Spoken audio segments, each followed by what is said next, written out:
Over 3,000 years ago, the world looked completely different. The Mediterranean Sea was alive with trade routes, warships, traveling merchants, and rising kingdoms.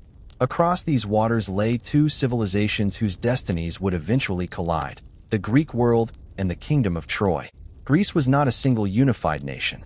It was a collection of fiercely independent city-states, each with its own king, army, traditions, and rivalries. Sparta, Mycenae, Ithaca, Pylos, Argos. Every city had its own pride, its own power, and its own ambitions. This era is remembered as the Golden Age of Kings, a time when rulers were not just political leaders, but warriors, diplomats, explorers, and symbols of their entire people. Large Orange Diamond, the Greek world before the war. Sparta represented discipline and military excellence. From childhood, Spartan boys were trained to become soldiers. Strength, endurance, and loyalty defined their society. Mycenae, ruled by King Agamemnon, was the strongest military force in Greece. Its armies were feared, its wealth unmatched, and its influence stretched across the Aegean Sea. Across the water, in Anatolia, modern-day Turkey, stood the rich and prosperous city of Troy. Protected by legendary walls, Troy controlled key trade routes connecting east and west.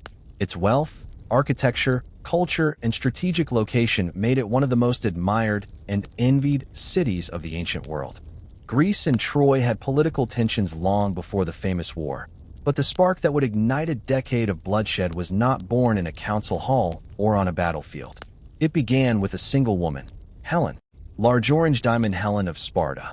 The beauty that shaped history. Helen was the daughter of King Tyndareus and Queen Leda of Sparta. From childhood, stories spread across Greece about her breathtaking beauty.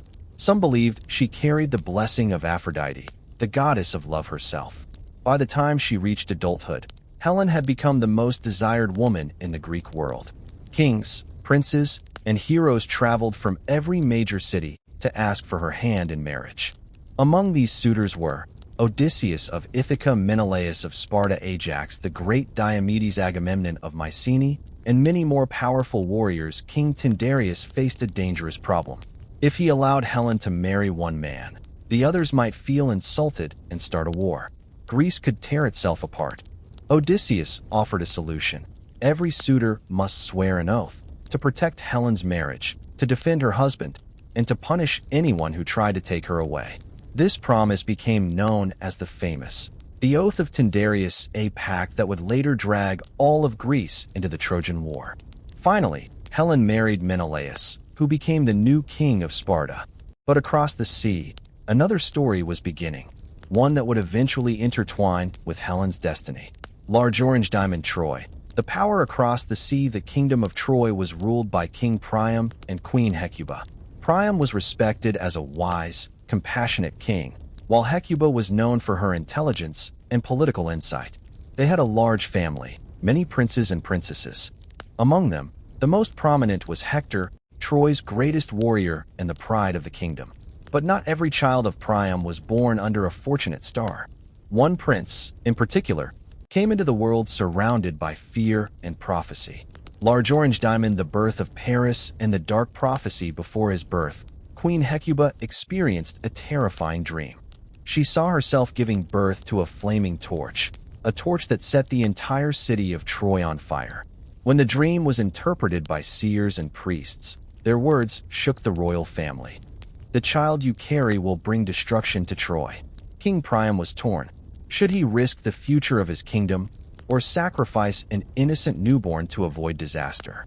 After much agony, Priam ordered the infant to be taken to a distant mountain and abandoned. But fate did not follow the king's command.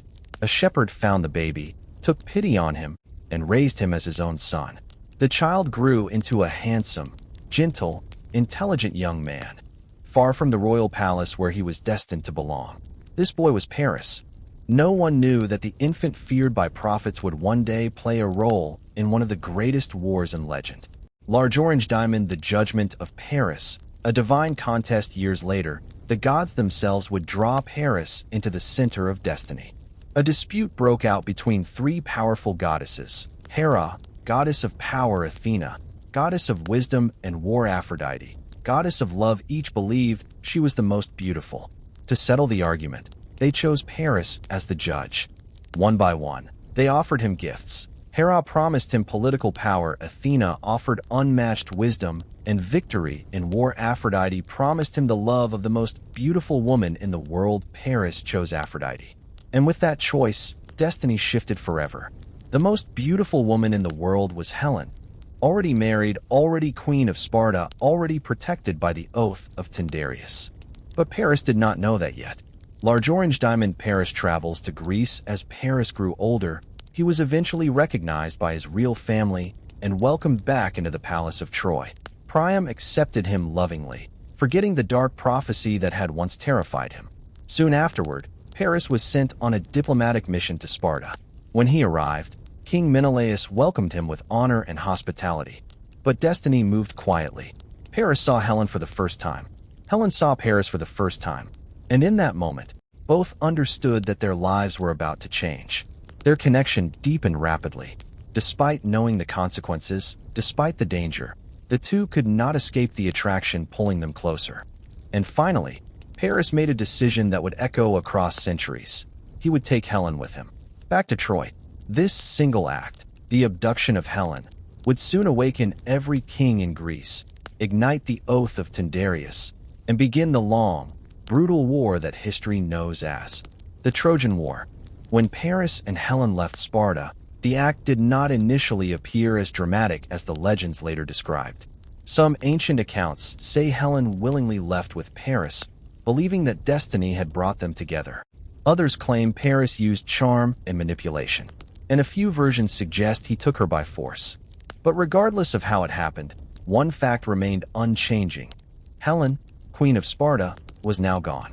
King Menelaus returned home only to find the palace halls silent, his servants afraid to speak, and his queen missing.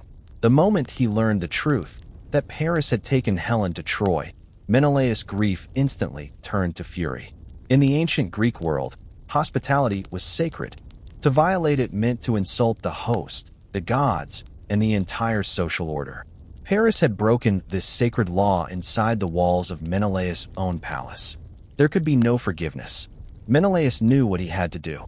Large Orange Diamond. Menelaus calls upon the oath of Tyndareus. Years earlier, Helen's suitors had sworn to protect her marriage.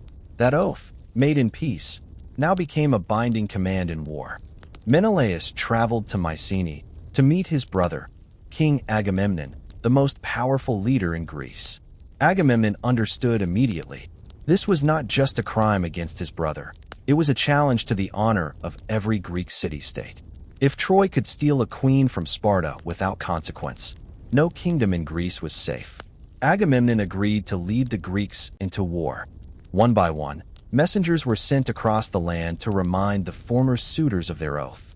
Large Orange Diamond. The gathering of heroes among those called were some of the greatest warriors of their time. Odysseus of Ithaca, a brilliant strategist, known for his clever mind and persuasive speech.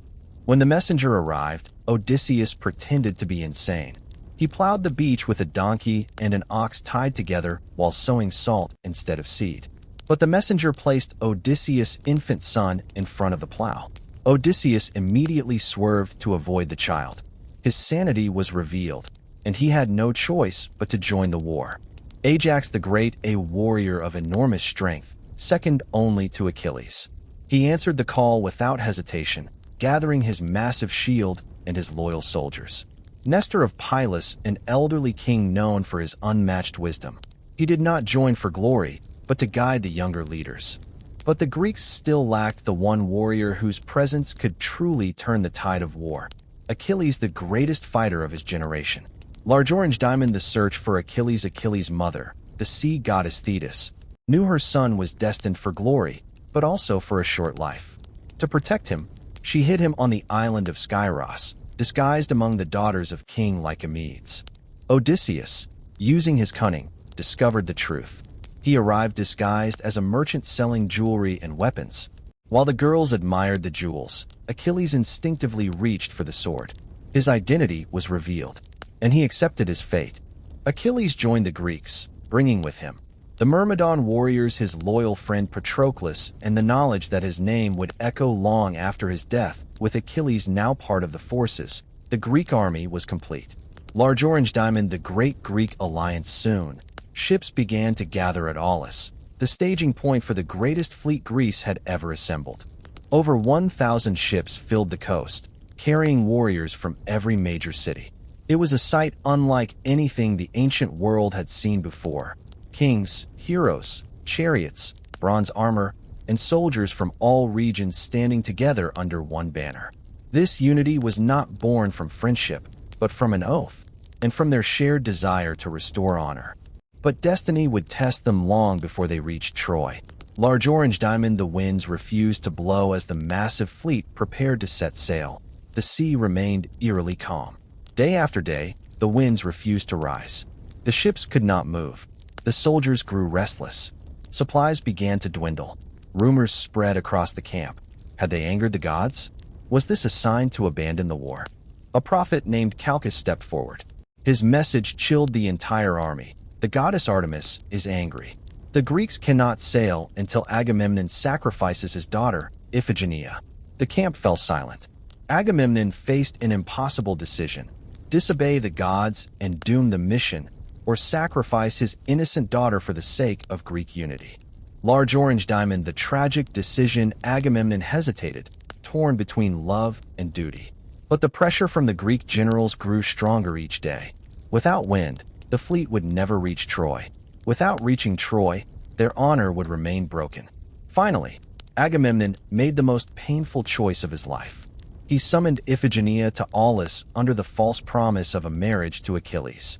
When she arrived, she found no wedding preparations, only an altar and a father unable to look into her eyes. Different ancient accounts tell different endings. Some say Iphigenia was sacrificed.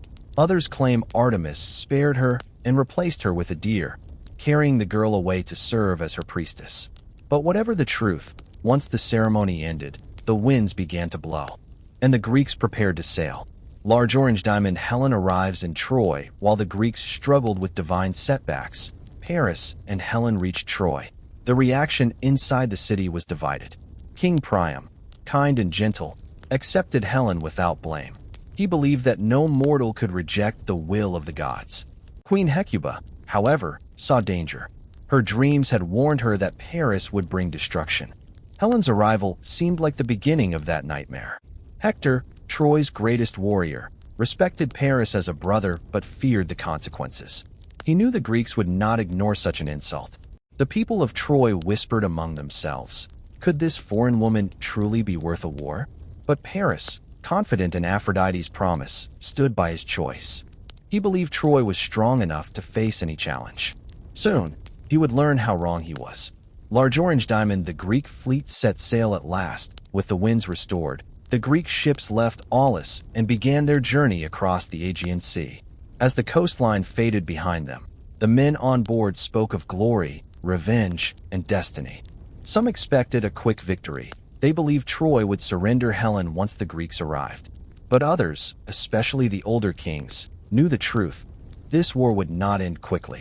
Large Orange Diamond, the war begins before they reach Troy. The fleet first landed at Tenedos, an island near Troy. From there, a group led by Achilles attacked the nearby city of Cyzicus. It fell quickly, showing the Greeks that their young warrior was indeed as powerful as the legends claimed. But the real challenge lay ahead: the walls of Troy, the warriors of Priam, and the fate of Helen. When the fleet finally approached the shores of Troy, the Greeks prepared for a confrontation that would become one of the most enduring stories in human history. The war was about to begin. The Greek fleet, thousands strong, now hovered off the coast of Troy. For 10 years, the city would withstand their assaults. But the story of its beginnings lies here, at the moment when two worlds first collided. Paris Act, the abduction of Helen, had triggered a chain of events no one could stop. The oath of Tyndareus had bound the Greek kings together. Their armies sailed as one, motivated by honor, loyalty, and vengeance. Yet the people of Troy were unaware of the full scope of what was coming. Life within the city continued with normal routines. Traders unloaded goods, craftsmen worked in their shops, children played in the streets. All the while, An impending storm of war gathered on the horizon. Large Orange Diamond, the Greek leaders prepare. Each Greek commander assumed his role. Agamemnon, leader of the coalition, responsible for strategy and coordination. Menelaus, fueled by personal grievance, ready to reclaim his wife's honor. Odysseus, strategist and diplomat, calculating every move, anticipating both enemy and ally. Ajax, the bulwark of the Greek army, shield in hand, strength unmatched. Achilles, the young champion, whose name alone inspired both awe and fear. Ships were anchored, supplies organized, and scouts sent to survey the coast. The Greeks knew that a direct assault on Troy would require skill, patience, and relentless determination. Large Orange Diamond inside Troy. The city on alert. The walls of Troy were massive, constructed with stone and reinforced by generations of skilled labor. They had withstood natural disasters and previous conflicts, but no one had faced an army like the Greek coalition. King Priam called his council. Hector, his eldest son and chief warrior, spoke plainly. This war is unlike any Troy has faced. Helen's abduction has united the Greek kings. They do not fight merely for riches, they fight for honor. Priam knew the city could survive, but the cost might be devastating. Every citizen, from soldiers to merchants, understood that Troy's fate was now intertwined with Helen's destiny. Large Orange Diamond. Paris and Helen's life in Troy was initially quiet. They lived within the walls of Priam's palace, protected by the king and his sons. Yet whispers followed them wherever they went. Some Trojans admired their courage, while others foresaw the ruin their presence might bring. Despite their own desires, the young lovers could not ignore the larger forces at play: the Greek oath, the coming armies, and the inevitability of war. Large Orange Diamond. The gods intervene. Greek myths emphasize the involvement of gods and goddesses, and the events surrounding Troy are no exception. Aphrodite, who had promised Paris Helen's love, continued to shield the couple. Hera and Athena, offended by Paris' judgment, began planning to aid the Greeks. Other deities took sides, each influencing the outcomes of battles, decisions of kings, and even the moods of soldiers. The divine presence ensured that human decisions were never entirely free from intervention. Fate, as the Greeks believed, had already written the outlines of the conflict. Large Orange Diamond. The Greek siege begins. Ships landed on the beaches near Troy, and the Greeks began establishing camps. The first skirmishes were small, testing the defenses and morale of the Trojans. Hector led patrols along the walls. Trojan archers fired arrows, scouts monitored the enemy, and messengers relayed information to Priam. Each day brought tension. Both sides knew that the war to come would define generations. Large Orange Diamond. Heroes take their stances among the Greeks. Achilles demonstrated unmatched skill in single combat. Ajax became a living wall of protection for soldiers. Odysseus coordinated strategies to exploit weaknesses in the Trojan defenses. Among the Trojans, Hector inspired the soldiers with courage and disciplined formations. Aeneas, a young Trojan prince, prepared to defend the city, already showing signs of the legendary hero he would become. The stage was set for a conflict that would last for a decade, a war fueled by love, honor, pride, and destiny. Large Orange Diamond. The seeds of war. While the first confrontations were minor, they revealed the central truth. This was not a simple territorial dispute. It was a clash of civilizations, a meeting of cultures, and a test of human ambition and divine will. Every arrow shot, every strategy considered, and every movement on the battlefield would echo through history. The Greeks had brought their combined armies. The Trojans had their walls, their warriors, and their gods. The war would define heroes and kings. It would claim thousands of lives, and it would leave stories that humanity would tell for millennia. The abduction of Helen did more than disturb the royal halls of Sparta. It sent ripples across the Greek world, challenging the codes of honor, loyalty, and political balance. Helen, Queen of Sparta, now in Troy, became the symbol of both desire and disruption. Her presence in a foreign palace, a city across the sea, was more than a personal scandal. It was a challenge to the entire Greek alliance system. Paris and Helen. Paris, a prince of Troy, had always lived under the shadow of prophecy. His early life had been marked by warnings of disaster, yet he grew into a man capable of bold choices. Helen, admired and envied across Greece, had become his partner, by choice or fate. Their relationship was immediate, intense, and unyielding. It was a union that would trigger events far beyond their personal lives. Within the palace of Troy, the couple was visible, but protected. They walked through the halls under Priam's careful watch. Trojan citizens whispered. Some admired Paris's courage, while others feared the consequences. Outrage in Greece. When word reached Sparta, King Menelaus was furious. His grief quickly turned into a political and military problem. Helen's abduction was not merely a private insult. It was a violation of the sanctity of hospitality, a core Greek value. Messengers were dispatched to the other Greek kings, reminding them of the oath of Tyndareus. Every former suitor, every ally, was now bound to respond. The oath was a political and moral obligation.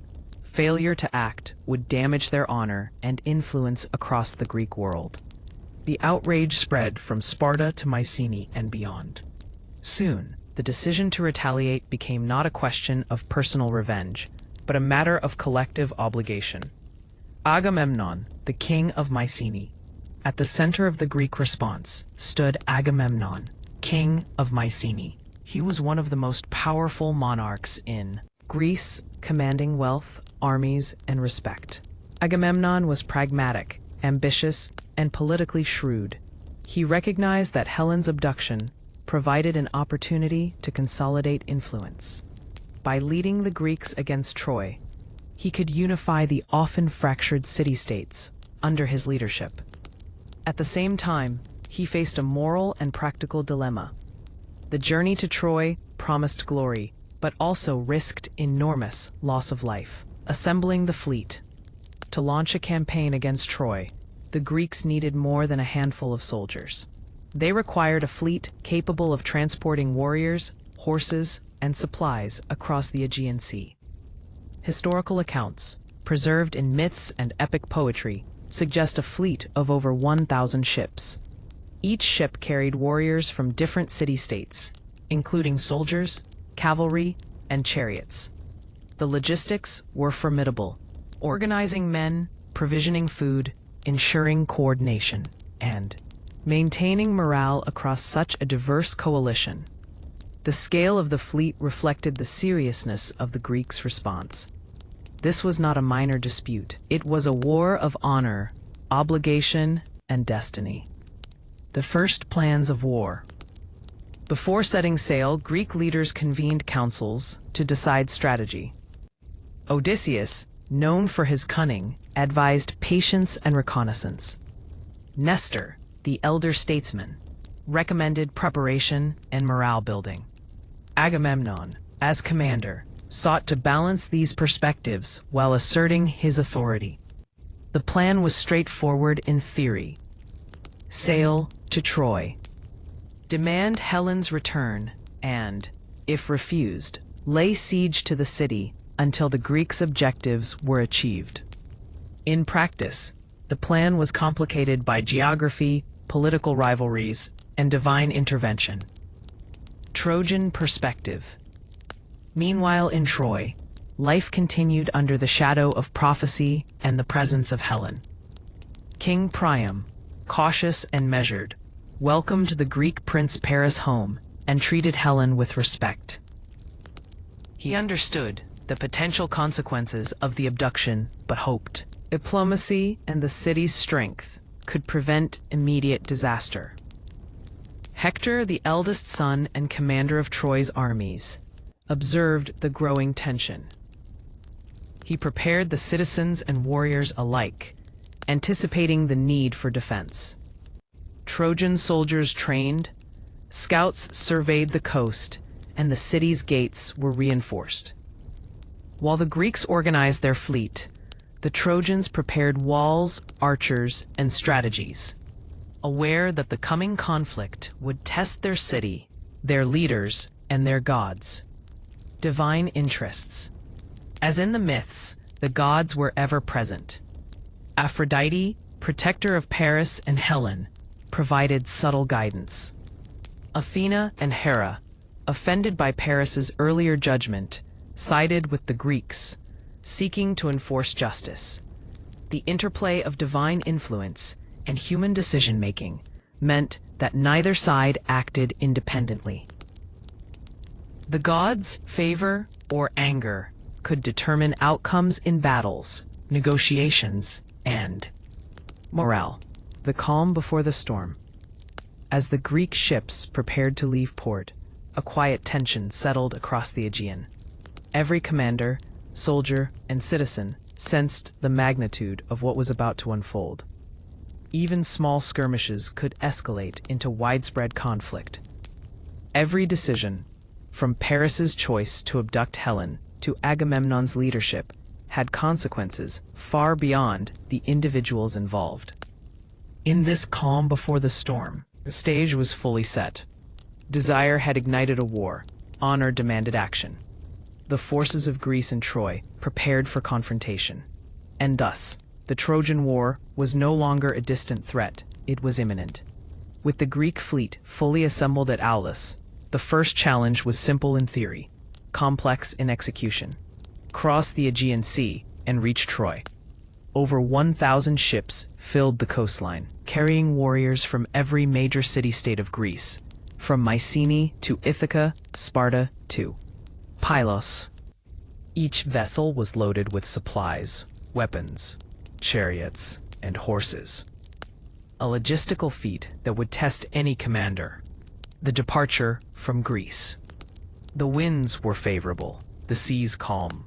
Odysseus oversaw the departure, coordinating ships, ensuring units remained together, and confirming that supplies were sufficient for the journey. Soldiers stood at attention, shields polished, armor gleaming in the early morning sun. For many, this was their first glimpse of a conflict that would define their lives. Menelaus, furious yet resolute, commanded his ship with authority, while Agamemnon sailed at the fleet's center, a symbol of unity and leadership. Tensions at sea. Even as the Greek fleet sailed, minor skirmishes with coastal forces and rogue pirates tested the soldiers' readiness. These small encounters allowed leaders to assess skill, morale, and coordination. Odysseus, ever the strategist, observed each battle, noting weaknesses and adjusting formations. Though relatively minor, these incidents foreshadowed the difficulties that would emerge once Troy's walls were in sight. The Greeks understood that the city itself, fortified and well defended, would require more than force. It would require strategy, coordination, and patience. Trojan reconnaissance. Inside Troy, scouts observed the horizon. For months, they had monitored the Greek fleet's assembly, tracking numbers, ships, and leaders. King Priam convened his council, including Hector, Paris, and other princes. They discussed possible Greek strategies, landing points, and initial defenses. Hector stressed discipline. We cannot rely solely on our walls or our strength. The Greeks are experienced warriors. We must prepare, anticipate, and act decisively when they land. Trojan citizens, craftsmen, and soldiers all contributed to the city's defense.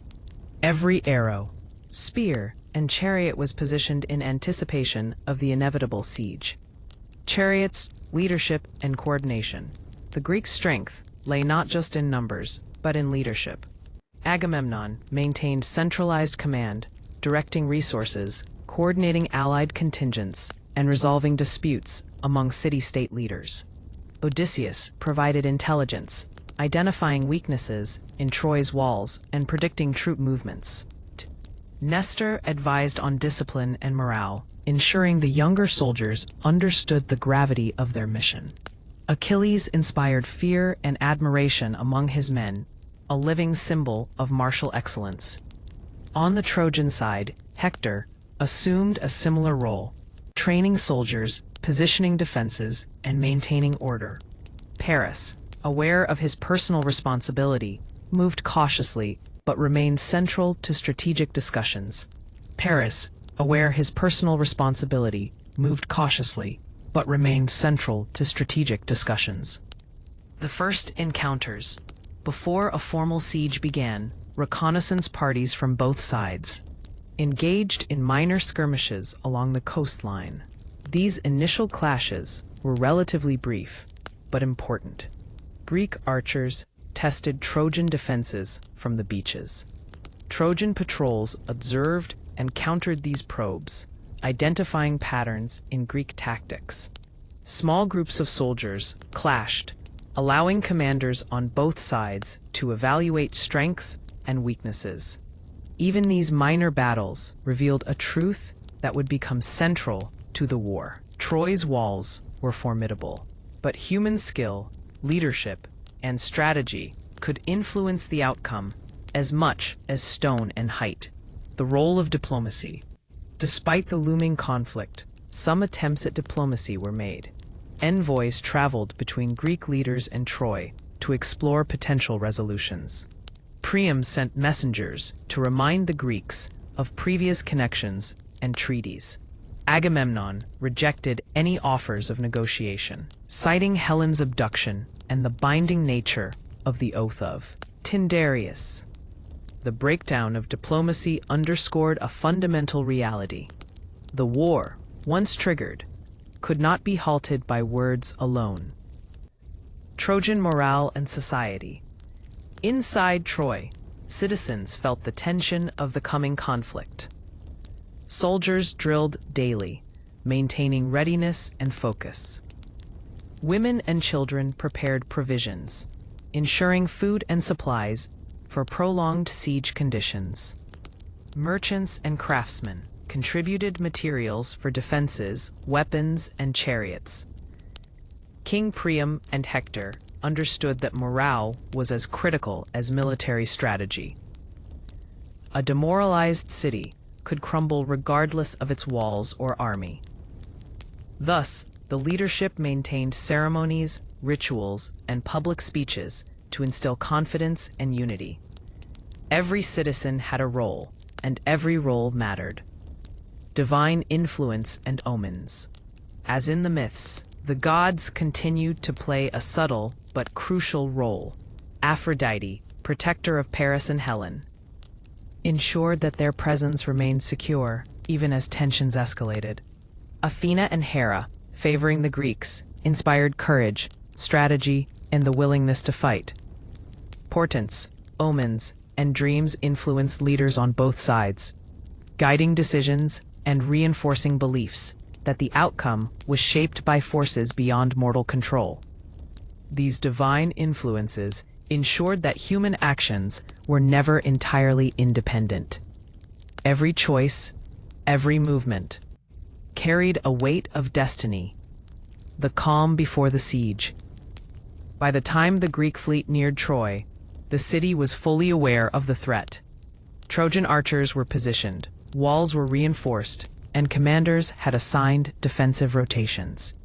The Greeks prepared landing strategies, calculated approaches, and established supply lines along the coast. Both sides recognized that the first engagement would not be the last.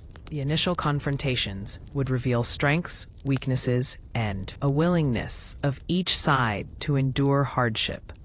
Section 1. In this period of preparation, the story reflects a simple truth. War is not only fought with weapons, but with patience, observation, and strategy.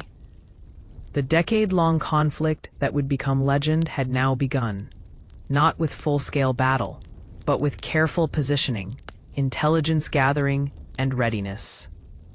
As the Greek fleet approached the shores of Troy, tension hung over the city like a heavy fog. The waters of the Aegean reflected rows of ships, sails raised, soldiers poised for landing. For the Trojans, it was the first visible sign that Helen's abduction had summoned not just anger, but the full might of Greece. Trojan preparations intensify. Inside Troy, King Priam convened his council once more. Hector, his eldest son, and commander of the Trojan armies, emphasized strategy. The Greeks have crossed the seas and will not wait to strike. Every gate, every tower, every battlement must be ready.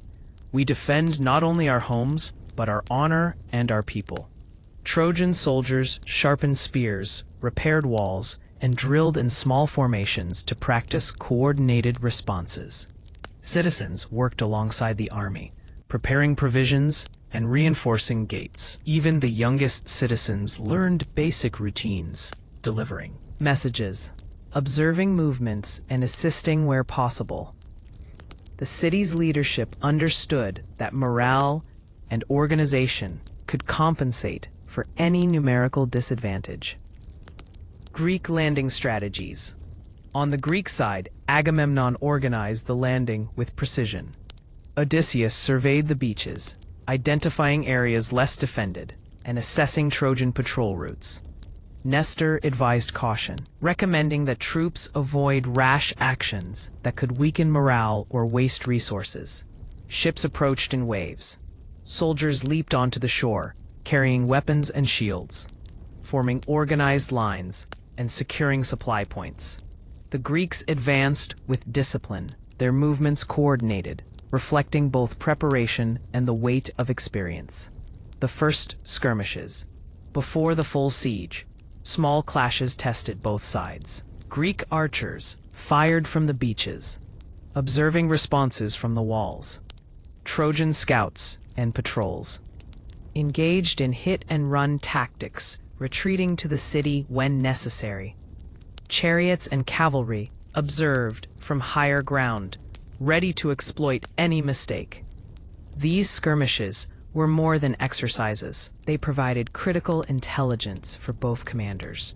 Every observation, every missed shot, every successful maneuver informed the strategies that would dominate the coming battles.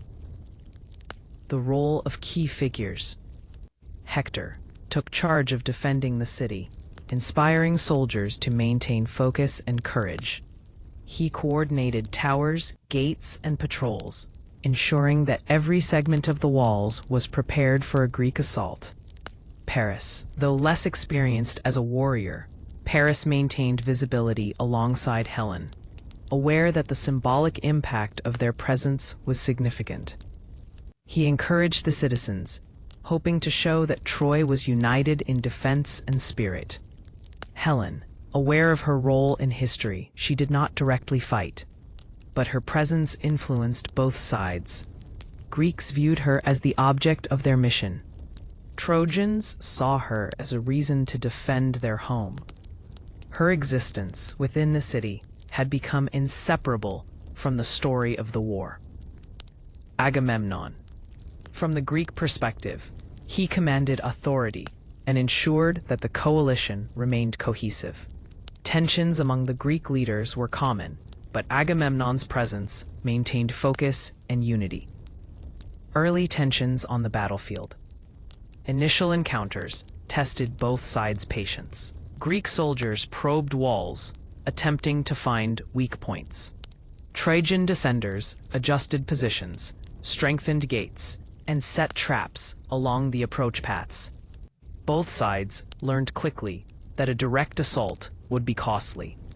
The war was not yet marked by large-scale bloodshed, but by careful preparation, observation, and calculated risk. The psychological aspect. The siege of Troy was not only physical, it was psychological. For the Trojans, the sight of the massive Greek fleet was intimidating. For the Greeks, the massive walls and disciplined defenders challenged their confidence. Leaders on both sides understood that morale could be as decisive as numbers. Every movement, speech, and ritual contributed to a larger narrative, the story of a war fought as much in the mind as on the battlefield.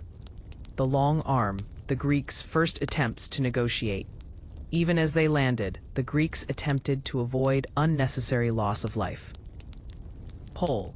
Envoys approached the city, demanding the return of Helen and reminding the Trojans of the oath of Tyndareus. King Priam, guided by caution and diplomacy, refused to surrender Helen. He emphasized the god's will, the city's honor, and the need to protect Troy from the wrath of the Greeks. Negotiation failed, confirming that a prolonged conflict was inevitable.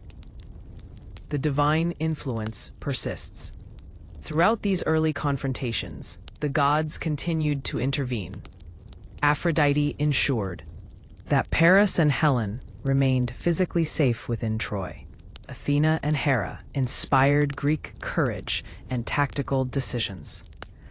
Omens and portents reinforced leaders' decisions on both sides, reminding mortals that their actions were part of a larger divine narrative. This interplay between divine will and human choice defined the early days of the war, creating an environment where history and legend intertwined. First days of the siege. The Greeks began establishing permanent positions along the coast. Camps for soldiers, storage for supplies and weapons, outposts to monitor Trojan activity. Trojan patrols kept the defenders vigilant, ensuring that no Greek maneuver went unnoticed. Walls were manned day and night. Soldiers rotated shifts. Archers remained alert. Even though full-scale combat had not yet erupted, the tension was palpable. The city of Troy braced for a conflict that would last for a decade. The stage is set. By the end of these early days, Greek forces are fully established along the Trojan coast. Trojans have fortified walls, coordinated defenses, and prepared soldiers for battle. Minor clashes have provided insight into strategies and capabilities on both sides. The presence of Paris and Helen continues to influence both sides politically and psychologically. Divine influence subtly shapes decisions and outcomes. The siege had begun not with a decisive battle, but with a careful positioning of armies, psychological preparation, and observation of enemy movements. Desire, honor, and destiny now drove the Greek and Trojan leaders alike, setting the stage for the legendary battles to come. War had arrived at Troy, and with it, the figures who would become legends. Among the Greeks, one name shone above all: Achilles, son of the sea goddess Thetis and the mortal Peleus. From birth, Achilles' life was marked by prophecy. Thetis, aware that her son was destined for extraordinary glory, but also for a short life, tried to shield him. She dipped him in the river Styx, making him nearly invulnerable, except for the heel by which she held him. Other accounts say she sent him to the court of King Lycomedes, disguised among maidens, to keep him from the dangers of war. Yet destiny would not be denied. Achilles' extraordinary skill, speed, and courage were to shape the course of the conflict, ensuring his name would echo through history.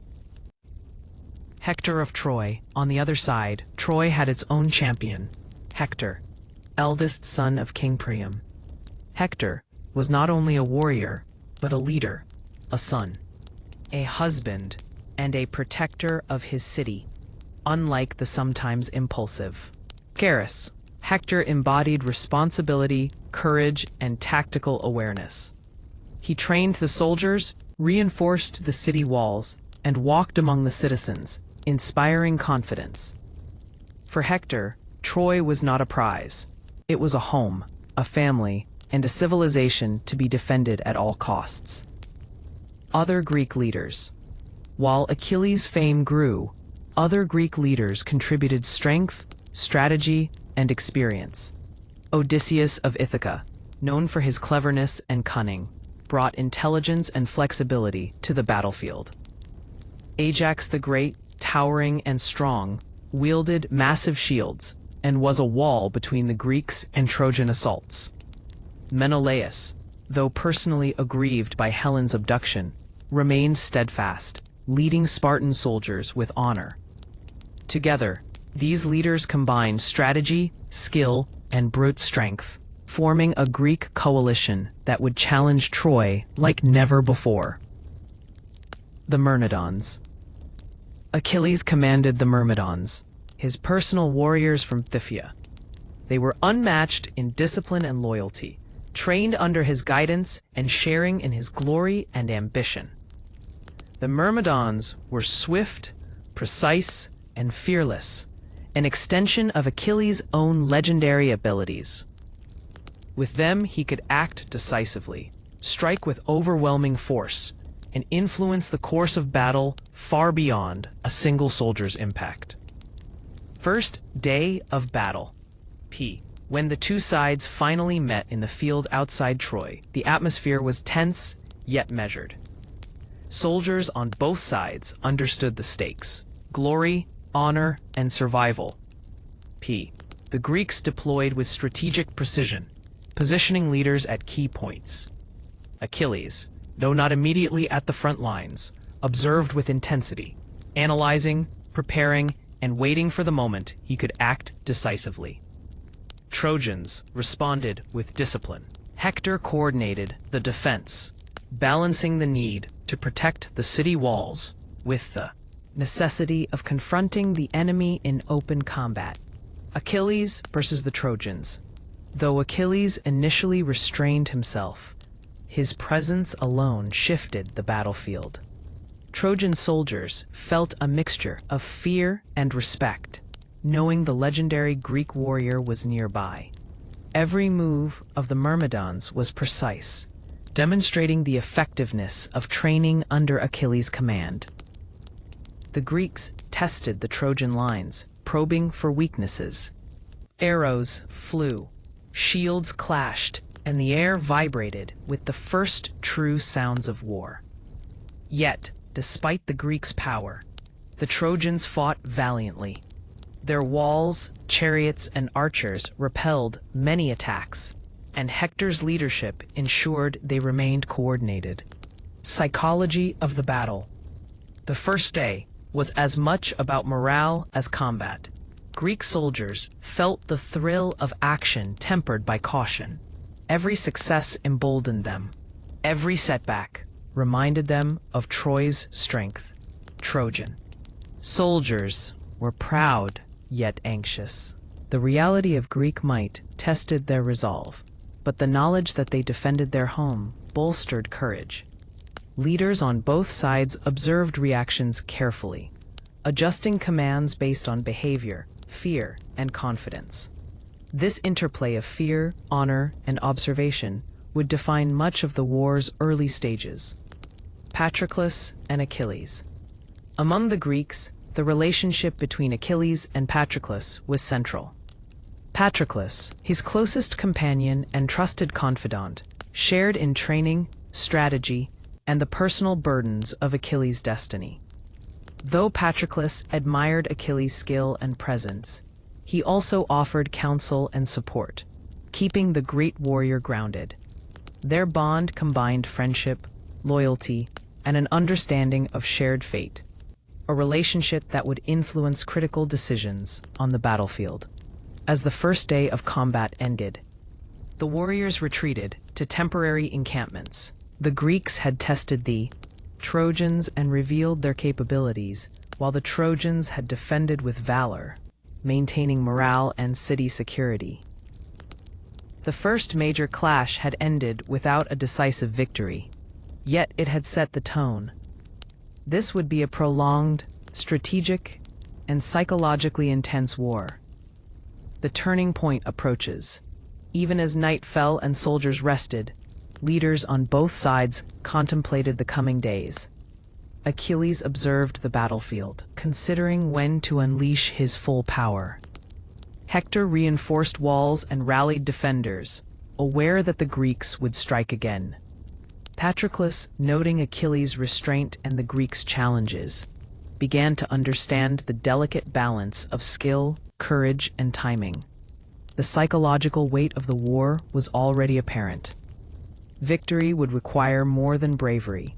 It would demand cleverness, endurance, and an understanding of both human and divine influence. By the end of the first day, the soldiers slept fitfully, dreaming of the battles ahead. The war had truly begun, but the moment that would shake both sides was yet to come. The first day of battle had concluded without a decisive victory. Greek soldiers rested among their tents, repairing armor, cleaning weapons, and recounting the day's events. Trojans patrolled the walls, reinforced gates, and maintained a watchful eye over the horizon.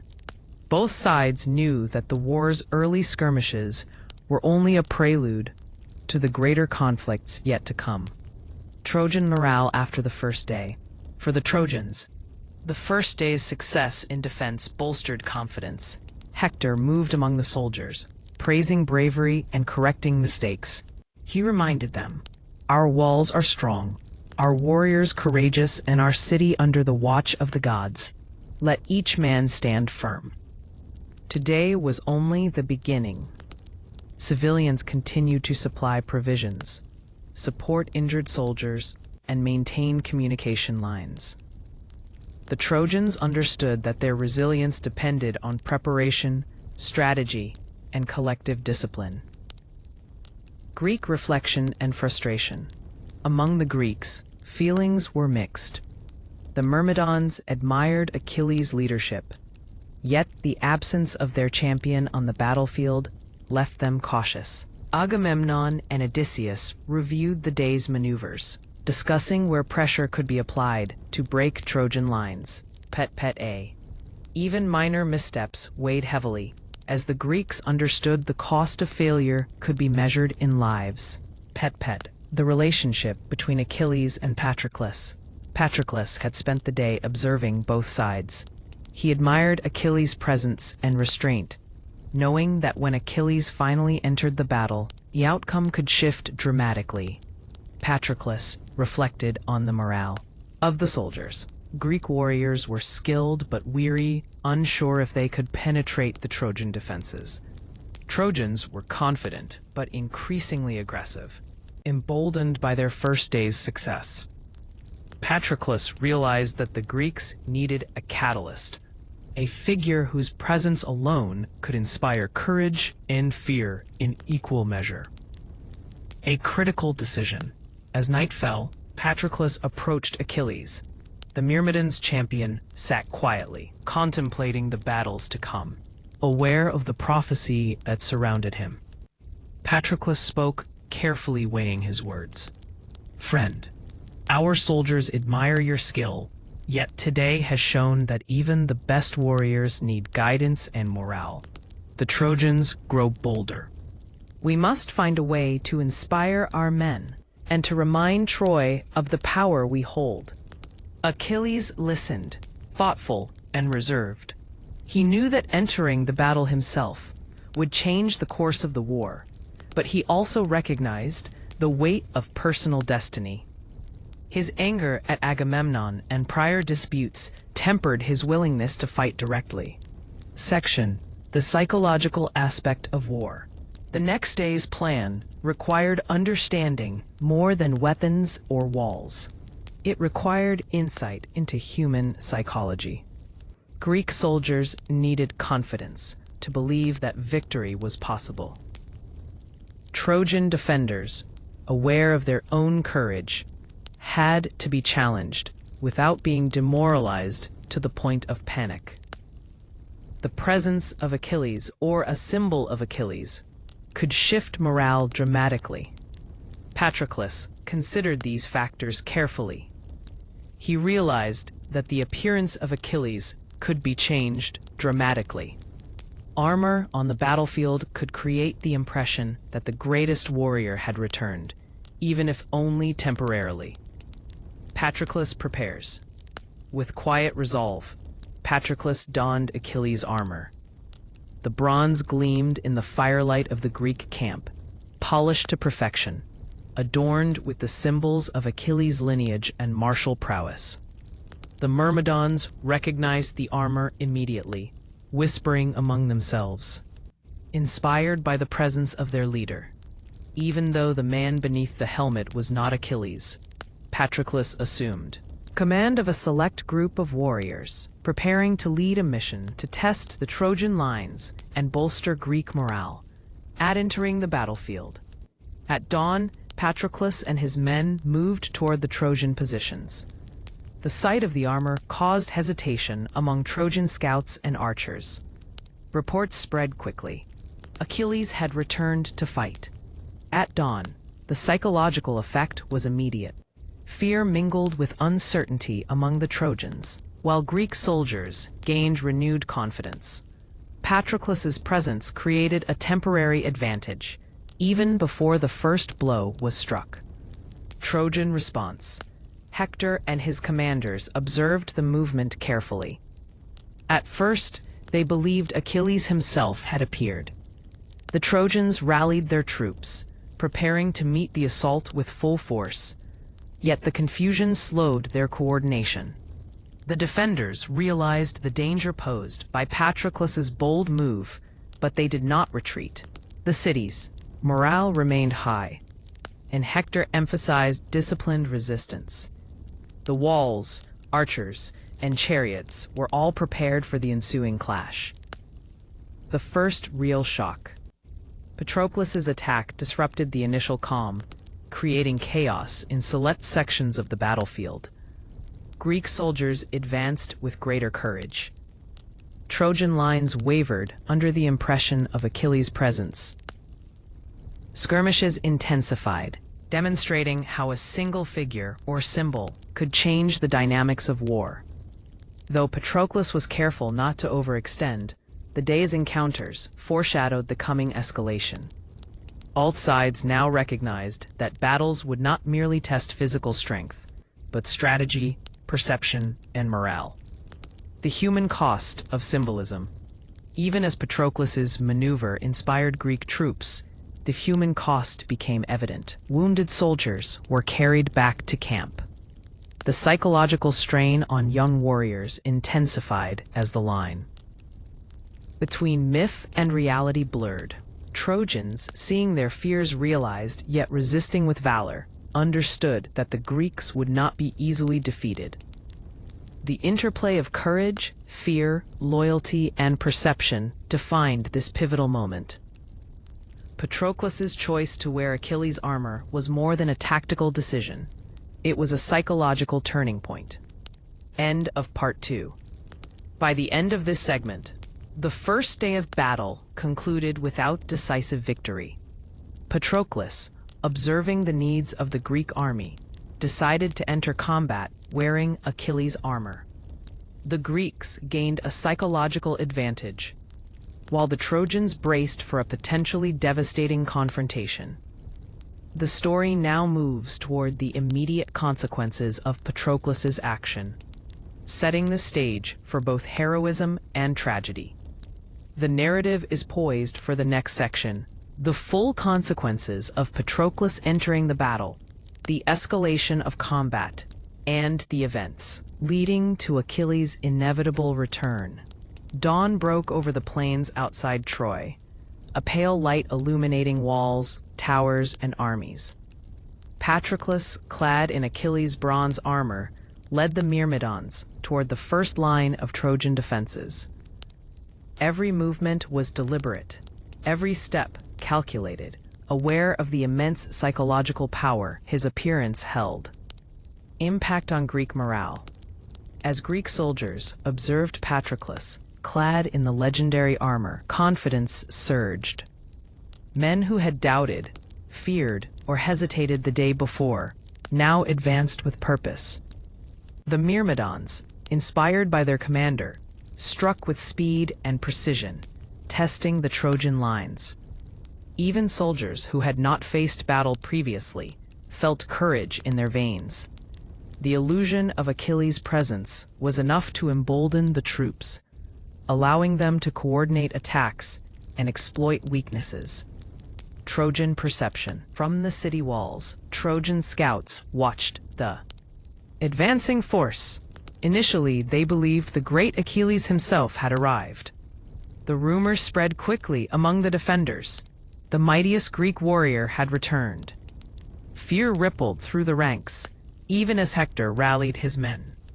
Trojan commanders adjusted defensive positions, repositioning chariots, archers, and infantry to counter the perceived threat.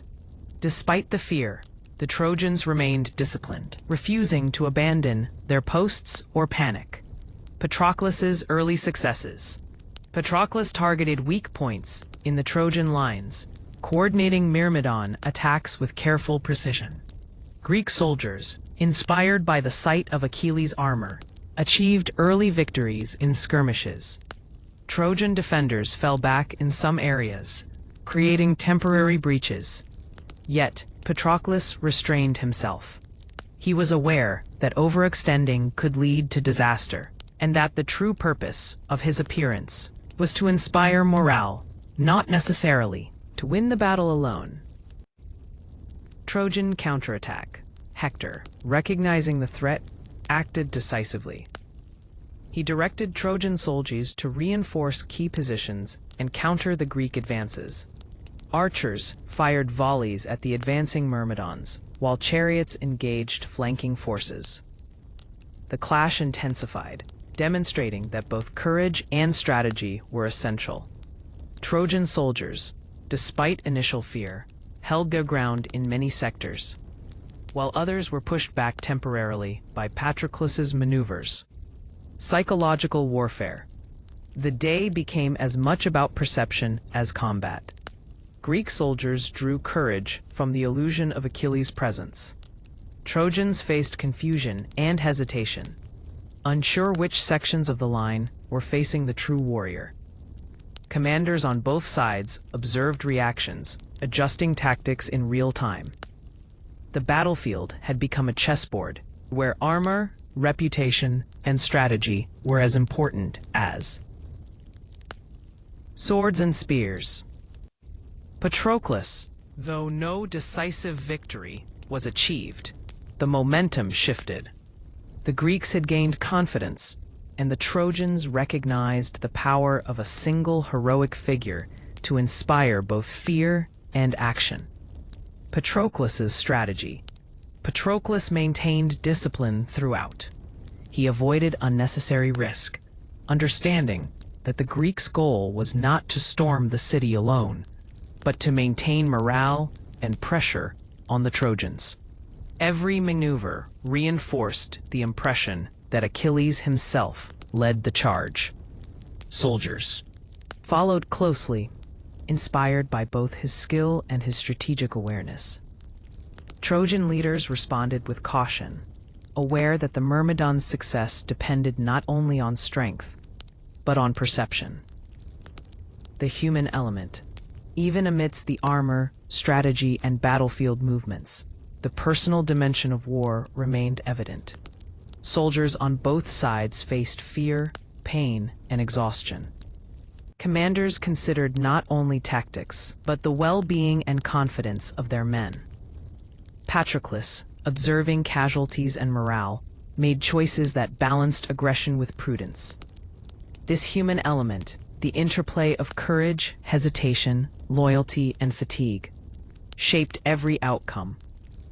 The Trojan resistance holds. Despite Patroclus's early advances, the Trojans adapted. Hector coordinated defensive measures along vulnerable points. Archers and chariots disrupted Greek formations where possible. City walls remained secure, preventing full penetration by the Myrmidons. The first day of Patroclus's offensive ended with neither side achieving total dominance. Yet the psychological impact of his presence lingered. Greek soldiers were emboldened, Trojans were cautious, and both sides were aware of the influence a single figure could exert. The relationship between Patroclus and Achilles. Throughout the engagement, Patroclus's actions reflected not only personal skill, but also his deep understanding of Achilles' role.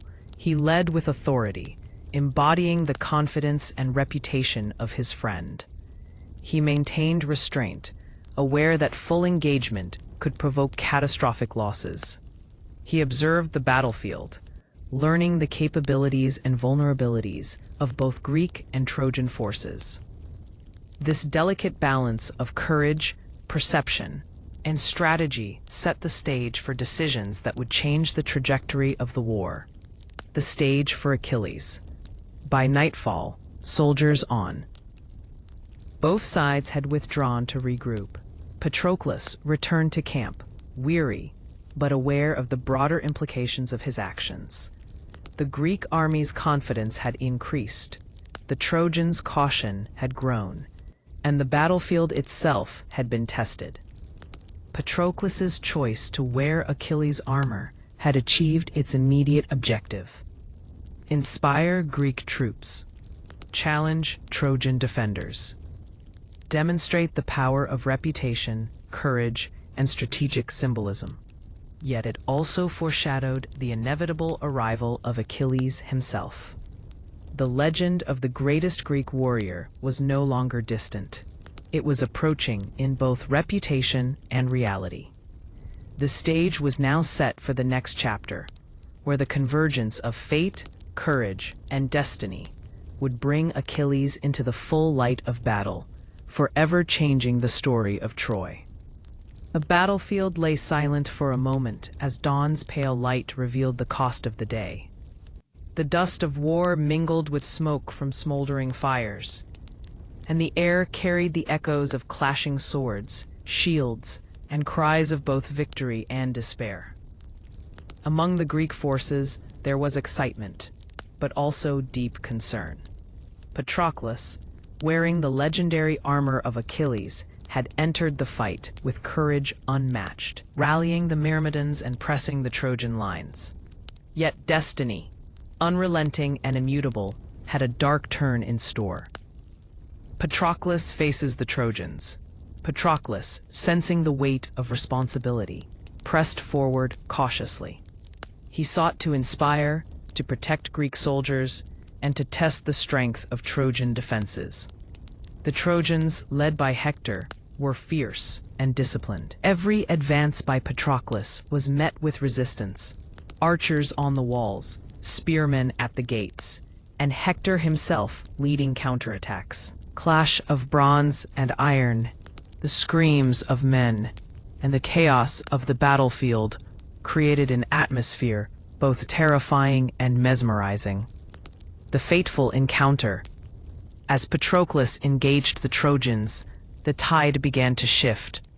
Despite his courage and skill, the Greek warrior found himself surrounded by overwhelming numbers.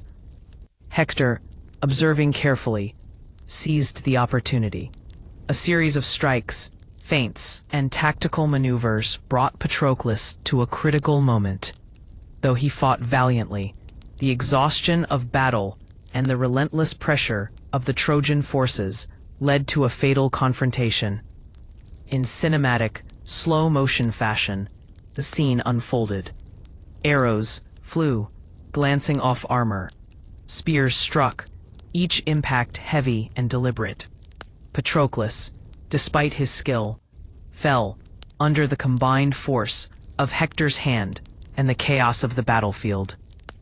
The Myrmidons rushed to aid him, but the outcome was unavoidable. Patroclus, the loyal companion of Achilles, had fallen. Subpair Greek. The death of Patroclus sent ripples of despair through the Greek camp. Soldiers froze, the reality of loss overwhelming even the bravest hearts. Whispers spread quickly. Patroclus has fallen. Achilles, far from the battlefield, received the news with silence at first. A cold and deep-seated rage building within. This was more than the loss of a friend. It was the destruction of a bond, the catalyst for vengeance that would shape the course of the war. Hector's dilemma. Hector, victorious yet uneasy, surveyed the aftermath. He had struck down a hero, but not without cost to his own troops. The weight of leadership, the morality of war, and the presence of divine influence pressed upon him. He recognized that while Patroclus' death was a tactical success, it had also provoked a force far greater than himself. Achilles' wrath, a storm yet to descend upon Troy. Achilles' rage awakens. When Achilles learned of Patroclus' death, grief and fury consumed him. The prophecy of his own destiny intertwined with the loss of his closest companion. He did not speak immediately, for words could not contain the storm within. Instead, he prepared himself in silence, donning armor of unmatched craftsmanship, polished bronze that reflected both the sun and the weight of impending vengeance. Every detail was deliberate, every helmet, shield, and greave a testament to both skill and the impending retribution. Achilles would no longer restrain himself. The battlefield, once hesitant and measured, would now tremble under the might of a warrior consumed by grief and wrath. Trojan anxiety grows. Word of Patroclus' death reached the walls of Troy. Hector and the defenders recognized that while victory was claimed, a greater danger approached. Soldiers whispered among themselves, fear and awe mixing in equal measure. Civilians, including Helen, felt the weight of uncertainty, sensing that the war was about to escalate beyond imagination. Priam, the king of Troy, began to realize that the gods' hand and the consequences of mortal action had brought them to a turning point. The city that had once held confidence now trembled beneath the shadow of Achilles' anticipated return. Night falls on Troy. As darkness settled, the city of Troy appeared almost peaceful from a distance, but within the walls, fear and sorrow mingled. Priam walked through the streets, inspecting guards, speaking softly to commanders. Citizens whispered prayers to the gods, hoping to avert further disaster. Helen, once the cause of the war, remained within her chambers, reflecting on the consequences of love, desire, and fate. The quiet of night was deceptive. Under the surface, the city braced for events that would test courage, morality, and endurance in ways previously unimagined. Patroclus' legacy and psychological weight. Patroclus' death was more than a physical loss. It was a symbol. Greek soldiers felt both grief and renewed determination. Trojans recognized the rising threat posed by Achilles. Leaders on both sides contemplated the role of mortality, friendship, and destiny in the unfolding conflict.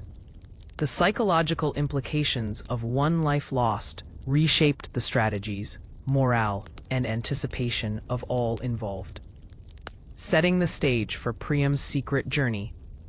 Amid the turmoil, one figure emerged quietly: King Priam. Despite his grief, he understood that diplomacy, courage, and humility could reach even the wrathful heart of Achilles. The night was dark, yet Priam resolved to move secretly, crossing enemy lines with purpose, to appeal to Achilles' humanity, to recover Hector's body, to avert further desecration, and to preserve dignity in the midst of chaos. This act would be one of the most emotional moments in the story of Troy, demonstrating courage, compassion, and the profound weight of leadership. The calm before the emotional meeting. As Priam advanced, the battlefield lay silent but tense. Greek soldiers slept uneasily, aware that even heroes are mortal. Trojans, inside the city walls, prepared for the coming day. The distant fires and torches flickered across the plains, marking the passage of the night. The scene was cinematic and somber, described slowly, deliberately, as though time itself paused to reflect on grief, valor, and the inevitability of fate. The dawn rose over Troy, pale and slow, as if reluctant to witness the coming storm. On the Greek side, a stillness hung in the air. Soldiers stirred with unease, knowing the news of Patroclus' death had reached the heart of Achilles. The great warrior, once restrained, now prepared himself with deliberate care. Achilles prepares. Grief was profound, a heavy tide that could not be restrained. His hands moved methodically over polished bronze armor, the reflection of the rising sun glinting across every surface. The helmet, the greaves, the shield. Each piece was a testament not only to craftsmanship, but to the fury and destiny of a man who would no longer hold back. Every step toward the battlefield was slow yet purposeful. The Myrmidons followed in quiet reverence, understanding that their leader's wrath would soon reshape the course of war. The battlefield awakens. As Achilles emerged, the battlefield seemed to hold its breath. Greek soldiers felt a surge of confidence and relief, inspired by the presence of their champion. Trojan soldiers felt unease and fear. Rumors of Achilles' return spreading quickly across the lines. Hector, observing from the walls of Troy, realized that the tide was about to turn in favor of the Greeks. Even the winds seemed to pause, carrying dust and the scent of bronze and earth across the plains. First clashes. Achilles moved forward with precision and lethality. Every strike, every movement was calculated, demonstrating both immense skill and controlled rage. Trojan defenders faltered as the Myrmidons, led by their furious leader, pressed relentlessly. The clash of swords, shields, and spears created a rhythm of tension and despair. Trojan soldiers who had once been confident now wavered under the force of Achilles' assault. The psychological weight of one man, Achilles, was enough to bend the battlefield to his will. Hector prepares. Hector, aware of the danger, advanced to meet Achilles. His heart pounded with the dual burdens of duty and fear. He had defended Troy with courage, guided the city's forces, and survived countless skirmishes, yet now he faced the greatest warrior the Greeks had ever produced. The duel was more than physical. It was symbolic, a contest of honor, skill, and destiny. Each warrior represented the fate of their people. Achilles, the instrument of Greek vengeance for Patroclus. Hector, the defender of Troy, carrying the hopes of a city. The duel begins. They met in the open plains, shields raised, weapons poised. Every movement was deliberate, calculated, yet fluid. Hector struck with precision, testing Achilles' defenses. Achilles countered with unmatched skill, his strikes both forceful and intentional. The ground shook with the intensity of their blows, dust rising around them like smoke from a funeral pyre. For a long moment, the battle seemed evenly matched, a dance of heroes under the watchful eyes of gods and men alike. Achilles' fury unleashed. Gradually, Achilles' grief-fueled rage overtook caution. Patroclus' death burned within him, fueling every strike. He moved with unstoppable momentum, a storm incarnate, overwhelming Hector's defenses. The duel became a spectacle of precision and ferocity. Spears shattered shields, swords clashed with thunderous force. Every parry and thrust was amplified by the weight of vengeance and destiny. Hector's courage was immense, but even the bravest of hearts cannot withstand the full force of Achilles' wrath for long. Troy watches in terror. From the city walls, the people of Troy observed in horror. Soldiers faltered, their courage shaken by the sight of their champion, challenged and overpowered. Citizens whispered prayers, fearing the fall of Hector and the destruction of the city. Helen, hidden within the palace, shivered with fear, realizing that love and desire had sparked a chain of events beyond comprehension. The psychological impact of Achilles' fury was as devastating as his physical power. The big strike. The duel reached its climax with inevitability. Hector, exhausted yet defiant, met Achilles' strike with honor and skill. But the weight of destiny and fury was too great. With a calculated, decisive motion, Achilles pierced Hector, ending the life of Troy's greatest defender.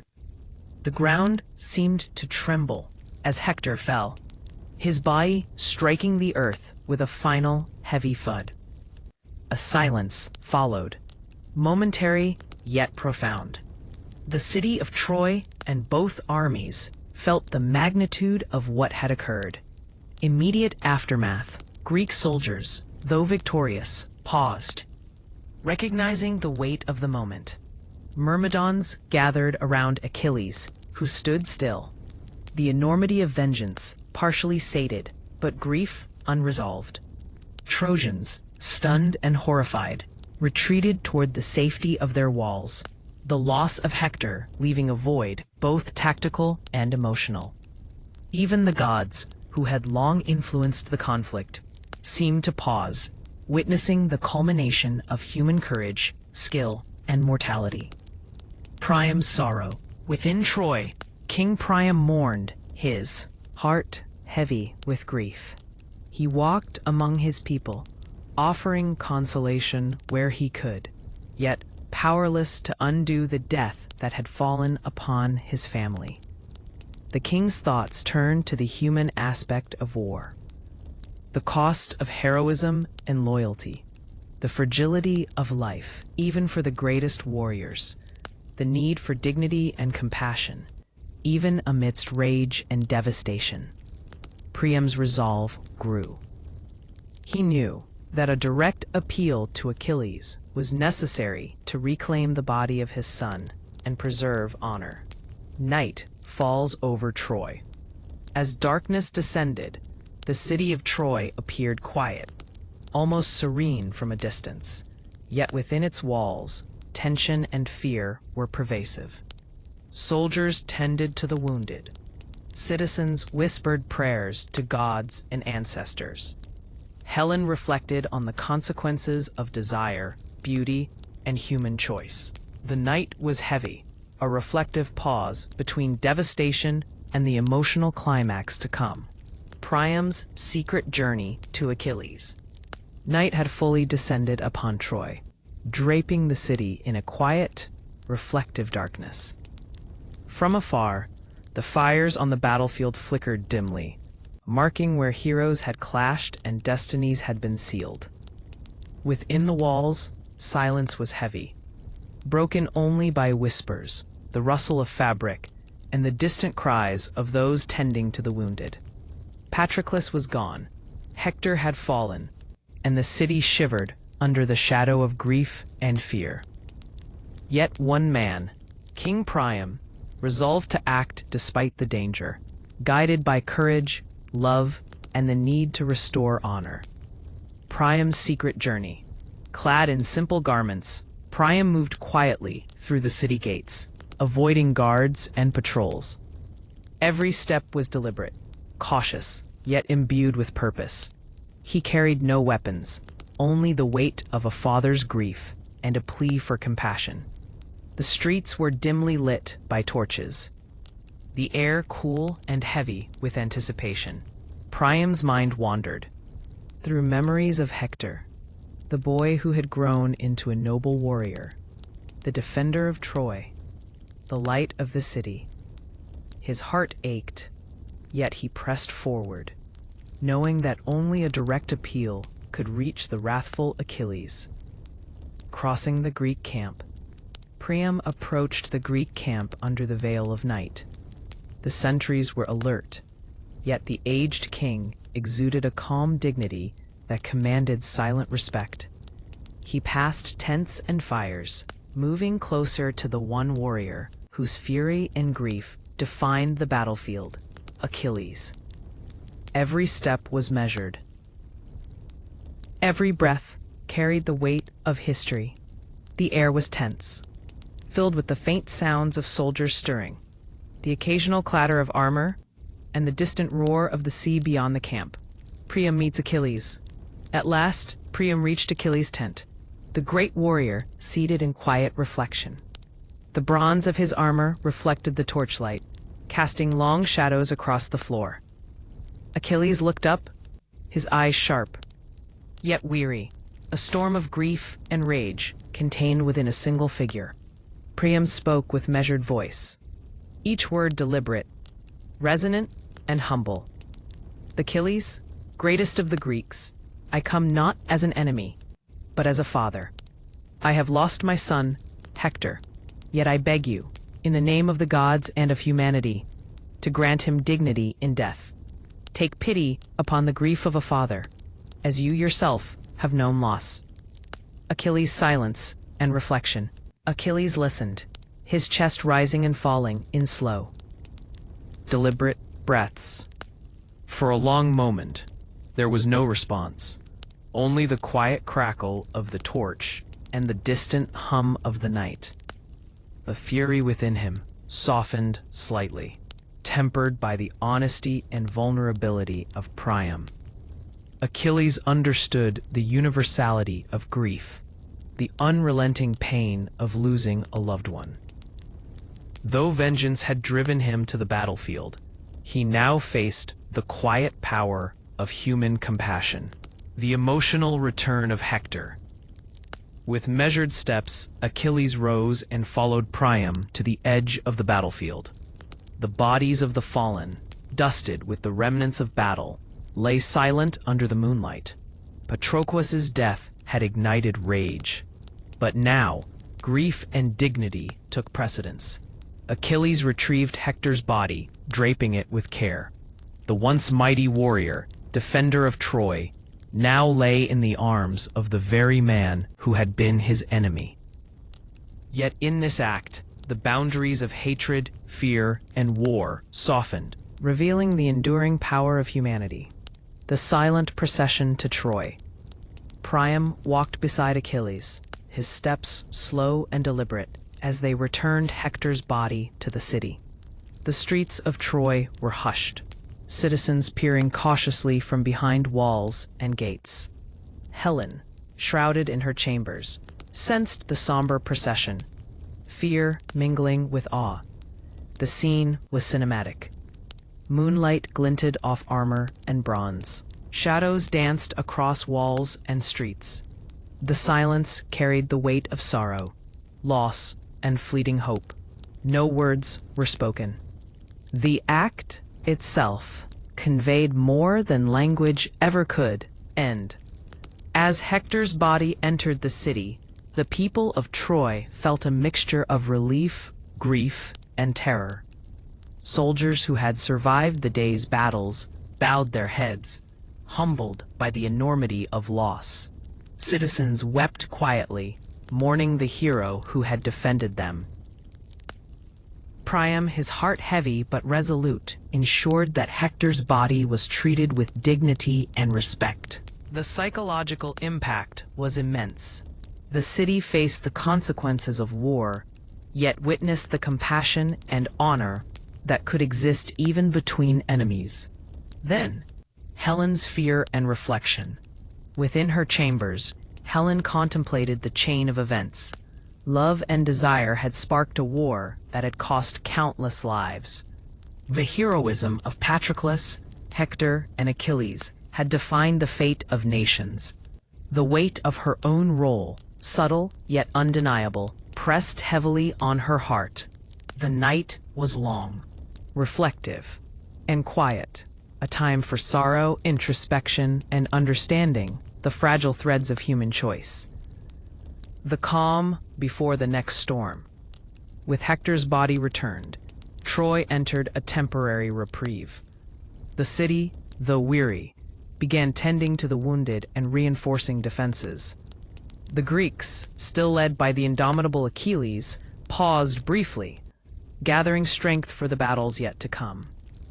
The night was reflective, almost hypnotic. The narrative, slow and deliberate, perfectly suited for the listener drifting toward sleep. Fires flickered across the battlefield and city walls. Shadows played along the streets. The silence carried stories of valor, loss, and the enduring human spirit. Night had passed over the plains of Troy, leaving in its wake a city cloaked in sorrow and quiet apprehension. The clash of swords, the cries of heroes, and the dust of battle had faded into memory, yet the echoes remained. The grief of the fallen, the anxiety of survivors, and the heavy weight of inevitability. The people of Troy, still reeling from Hector's death, moved slowly through their streets. Citizens whispered prayers to the gods, offering thanks for the preservation of life while mourning the loss of their champion. Soldiers tended to the wounded, their faces marked by exhaustion and disbelief, knowing that the greatest threat had only been partially delayed. Achilles' reflection. Meanwhile, Achilles returned to his camp, his armor heavy not only with the weight of bronze, but with the memory of what had occurred. Patroclus's death had ignited fury. Hector's fall had fulfilled vengeance, yet a quiet emptiness lingered. In the flickering torchlight, Achilles walked among his myrmidons. He observed the tired faces of soldiers who had fought bravely, reflecting on their courage, loyalty, and the human cost of war. Though victorious, he understood that the battle for Troy was far from over, and that destiny had further trials in store. Troy's shadowed streets. Within Troy, the city was restless. Smoke rose from fires, used for cooking and warmth, mingling with the faint scent of the battlefield still lingering in the air. Citizens moved cautiously, the tension palpable. Families whispered among themselves, recounting stories of Hector's courage. Guards patrolled the walls with vigilance, aware that Achilles' fury had not yet been sated. Helen, sitting quietly within the palace, reflected on the unfolding events, her heart heavy with fear and the realization of her role in these tragedies. The city's shadows seemed to stretch and deepen with each passing hour, creating an almost hypnotic silence that blanketed the night. Priam, still recovering from his nocturnal visit to Achilles, moved through the palace halls with careful purpose. The weight of kingship pressed upon him. He had lost his greatest son, yet the city's survival depended on both his leadership and his ability to inspire hope amidst despair. Priam convened his advisors, speaking quietly and deliberately. Reinforce the walls and gates. Prepare for renewed Greek attacks. Maintain morale and ensure the safety of civilians. Despite the exhaustion etched upon his face, Priam's eyes carried resolve. He understood that leadership required more than mourning. It required courage, foresight, and the ability to navigate both grief and strategy simultaneously. The Greek camp prepares. As night gave way to morning, the Greek camp stirred. Achilles, ever vigilant, observed his soldiers, noting both fatigue and readiness. The Myrmidons trained quietly, sharpening skills honed through experience. Greek commanders reviewed strategies, preparing for the next assault on Troy. Rumors of Hector's fall spread, bolstering Greek morale and reinforcing the inevitability of victory. Even in quiet preparation, the atmosphere was heavy with anticipation. The city of Troy, still trembling from loss, was about to face the relentless pressure of the Greeks once more. Psychology of grief and war. Both armies, though preparing for battle, carried the invisible weight of psychological turmoil. Greek soldiers, while empowered by Achilles' presence, felt the personal loss of Patroclus, Trojan. Defenders, though inspired by Hector's memory, feared the wrath of a warrior they could not match. Leaders on both sides balanced strategic planning with the emotional realities of loss, courage, and the unpredictability of fate. This layer of human experience, the interplay of fear, hope, courage, and grief, shaped every decision, every movement, and every clash to come. Renewed threats and strategy. For the Trojans, Hector's fall created both a tactical gap and a psychological burden. Hector had been the linchpin of defense, the symbol of courage and the organizer of strategy. Without him, the city's defenses risked disorganization, making the need for careful planning paramount. Trojan leaders convened within the walls. Assign remaining champions to critical positions. Rotate soldiers to maintain alertness and stamina. Coordinate with archers and chariot teams to compensate for Hector's absence. Though disciplined, the Trojans were acutely aware of Achilles' capabilities and the impending threat of further Greek assaults. Helen's reflection and fear. Within the palace, Helen's mind wandered through the consequences of desire and fate. She recalled the events that led Paris to Troy and the chain reaction that resulted in the deaths of heroes. The loss of Hector, the anguish of Priam, and the fury of Achilles weighed heavily upon her conscience. Fear mingled with contemplation, a quiet recognition of how personal choices ripple across history. Her reflections were silent, cinematic, almost dreamlike, apt for the slow narration style of a sleeping history video. The calm before the next clash. The day progressed slowly, each hour marked by preparation and silent anticipation. Greek forces moved with purpose, training and readying for renewed engagement. Trojans fortified positions, tending to the wounded and reinforcing morale. Both sides understood that the coming encounters would not merely be about swords and shields, but about strategy, perception, and psychological endurance. This calm, almost hypnotic interlude provided a reflective pause before the next wave of conflict. The emotional weight of loss. Throughout the city and the camp, grief and reflection intertwined with the mechanics of war. Soldiers remembered fallen comrades, both Greek and Trojan. Honoring courage and loyalty, leaders considered the human cost alongside tactical gains, understanding that heroism carries both glory and consequence. The population of Troy braced for impact, aware that the shadow of death, heroism, and divine influence lingered over the city. The slow, deliberate narration allows the listener to feel the gravity of each moment, drifting through the psychological and emotional layers of war. The morning sun rose slowly over the battered city of Troy, casting long, gentle rays upon its walls. The echoes of the previous battles, Patroclus' fall, Hector's death, still lingered in the minds of both Greek and Trojan soldiers. The air, heavy with dust and smoke from the battlefield, carried whispers of mourning and resolve. The city moved cautiously. Citizens tended to wounded soldiers, repaired fortifications, and prayed quietly to the gods, seeking protection, guidance, and mercy. Even in the midst of war, life persisted. Children peered from behind walls. Servants scurried through the palace corridors, and the aroma of bread and firewood hinted at the ordinary rhythms that clung stubbornly to existence. The Greek perspective.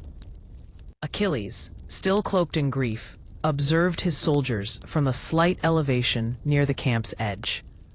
He watched them prepare for renewed assaults, ensuring each soldier understood their role. The Myrmidons moved with disciplined precision, yet their eyes reflected both exhaustion and reverence for their leader. Greek commanders debated strategies, balancing caution with the imperative to press the advantage. Achilles' presence alone inspired confidence, yet his personal sorrow was palpable, influencing every decision he made. Though victorious in the previous engagement, Achilles knew the war's end had not yet arrived. The city of Troy, even weakened, remained formidable, and the gods. Unseen hands influenced every outcome. Parenthesis. The city. King Priam convened his advisors, the loss of Hector casting a long shadow over the council. Guards were repositioned to cover gaps left by fallen soldiers. Remaining champions of Troy were tasked with bolstering defensive positions. Strategies were adjusted to anticipate Greek aggression, relying on discipline, ingenuity, and the courage of men who had survived countless battles. Priam himself moved quietly among the troops, offering words of encouragement and solace. His presence reminded them of the human aspect of leadership: bravery, empathy, and the necessity of action, even amidst grief. Helen's reflection. Helen sat quietly within her chambers, watching the city below. The loss of Hector weighed upon her deeply, and she contemplated the chain of events that had led to so much death. Desire, beauty, and human choice had intertwined to create consequences beyond her imagining. Her fear was coupled with a fragile hope, a desire that some order, dignity, or peace might yet emerge from the chaos. The slow, deliberate narration emphasizes the psychological depth of her experience, drawing the listener into her reflections and the broader human consequences of war. The gods' observation. From the high realms of Olympus, the gods observed the unfolding events. Athena, ever cautious, considered the balance of fate and mortal action. Apollo, protector of Troy, felt the sting of loss and the weight of divine influence on human affairs. Zeus, overarching and patient, maintained a careful neutrality, letting destiny and human choice weave the tapestry of conflict. Even as mortals acted with courage, fear, and resolve, the divine gaze added an invisible tension, a constant reminder that fate was never fully in human hands. The hashtag up preparation for the next assault. Greek forces, invigorated by recent victories, prepared for a new offensive. Scouts reported positions and weaknesses within Troy's walls. Archers were readied, chariots polished, and spears sharpened. Soldiers took quiet moments to honor fallen comrades, their grief mingling with anticipation of renewed combat. Achilles, walking among his men, reminded them of both their duty and the memory of Patroclus, urging caution tempered by courage. The calm moments were brief, shadows of battle flaring with every movement. Psychological tension on both sides, the city of Troy, though resilient, felt the crushing weight of expectation and fear. Citizens hid in doorways and behind walls, praying for safety. Soldiers struggled to maintain focus, the memory of Hector's death a reminder of both mortality and duty. Priam's wisdom sought to maintain equilibrium, balancing the need for defense with the psychological needs of the people. The Greeks, though emboldened by Achilles' presence, also carried grief, particularly in remembrance of Patroclus. The interplay of morale, fear, courage, and strategy created a complex web of psychological tension, shaping every potential encounter. Night falls again. As evening approached, the city prepared for another long night.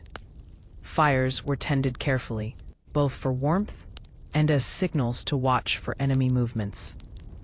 Soldiers rotated through shifts, remaining alert despite exhaustion. Priam and his advisors moved quietly through the city, reinforcing resolve and maintaining vigilance.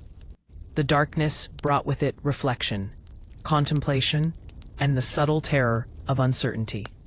It was a night that tested courage not through combat, but through endurance, anticipation, and the human capacity to face the unknown. Helen's final reflection of the night. Helen gazed at the flickering lights below, contemplating the cost of desire and the burden of responsibility. She understood that even beauty and love could carry devastation in their wake. The loss of heroes, the fear of the living, and the shadow of the Greeks' impending assault filled her thoughts. Yet, amidst fear, there was also a fragile hope, a recognition that human courage, resilience, and dignity could persist even amidst calamity. The narration draws the listener into a hypnotic state, reflecting on human emotion, consequence, and in the subtle rhythms of history, setting the stage for future events. By the conclusion of this segment, Troy survives another day, but the loss of Hector leaves the city vulnerable and psychologically shaken. Greek forces, led by Achilles, prepare for continued assault, balancing strategy and grief. Leaders on both sides grapple with the consequences of heroism, loss, and destiny. The psychological tension between the armies and within the city grows ever more complex. The story is poised to explore the final stages of conflict, human endurance, and the interplay of fate, courage, and compassion. The night ends quietly, a lull in the storm, cinematic and hypnotic, preparing the listener for the next chapter in the story of Troy.